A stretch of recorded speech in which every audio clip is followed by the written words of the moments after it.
Hello my dear friends, welcome back to my channel let's know with Tina. আজকে তোমাদেরকে আমি কলকাতা ট্যুরের একটি ভিডিও শেয়ার করছি। আমি কলকাতা দুদিন হঠাৎ স্কুলে ছুটি পাওয়ায় কোনো প্ল্যান ছাড়াই বেরিয়ে পড়েছি এবং সেখানে গিয়ে আমি যে সমস্ত ভিডিওগুলো ক্যাপচার করেছি সেগুলো তোমাদের সাথে শেয়ার করব।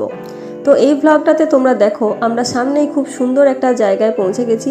এটা এখানকার খুব ফেমাস জায়গা এবং বুঝতেই পারছো এটা একটা বিশেষ সম্প্রদায়ের মানুষের উপাসনা স্থান, অর্থাৎ এটা একটা চার্চ। সমস্ত সাম্প্রদায়িকতার বেড়াজাল ভেঙে তোমরা অবশ্যই খ্রিস্টানদের এই চার্চে পৌঁছে যেতে পারো। সামনেই তোমরা দেখছো অনেকটা বড় জায়গাটা এবং এখানে কিন্তু খুব ভালো পার্কিংয়ের ব্যবস্থাও করা আছে।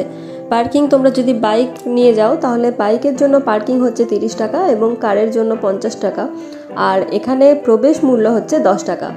তো বুঝতেই পারছো টিকিট মূল্য এমন কিছুই বেশি নয়।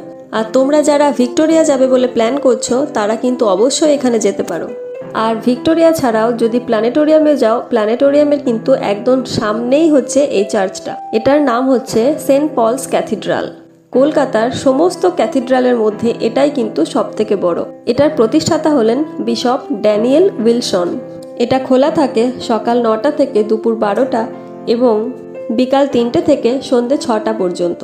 এখানকার অ্যাড্রেসটা তোমাদেরকে ডেসক্রিপশন বক্সে তো দিয়েই দেবো, তাছাড়া বলে দিই এটা হচ্ছে Rabindra Sadan 1A, cathedral road, ময়দান, নিউ মার্কেট এরিয়া, কলকাতা। যত তাড়াতাড়ি সম্ভব তোমরা এখানে যেতে পারো এবং ভেতরে ভিডিও অ্যালাউ নেই বলে তোমাদেরকে ভেতরটা দেখাতে পারলাম না, তার জন্য সরি। তবে বুঝতেই পারছো চার্চটা বাইরে থেকে দেখেই খুব সুন্দর লাগছে। আর এখানে প্ল্যান করলে তোমরা কিন্তু প্ল্যানেটোরিয়াম, ভিক্টোরিয়া, ময়দান এবং এই ক্যাথিড্রাল এই 4টে জায়গায় একসাথে দেখতে পাবে। তো মাস্ট ভিজিট প্লেস এটা। আর এরপরে আমার অন্যান্য ভিডিওগুলো আসছে এই চ্যানেলে, কলকাতা ট্যুরের সমস্ত ভিডিও তোমাদের সাথে শেয়ার করব, তাই এখনই চ্যানেলটিকে সাবস্ক্রাইব করে নাও।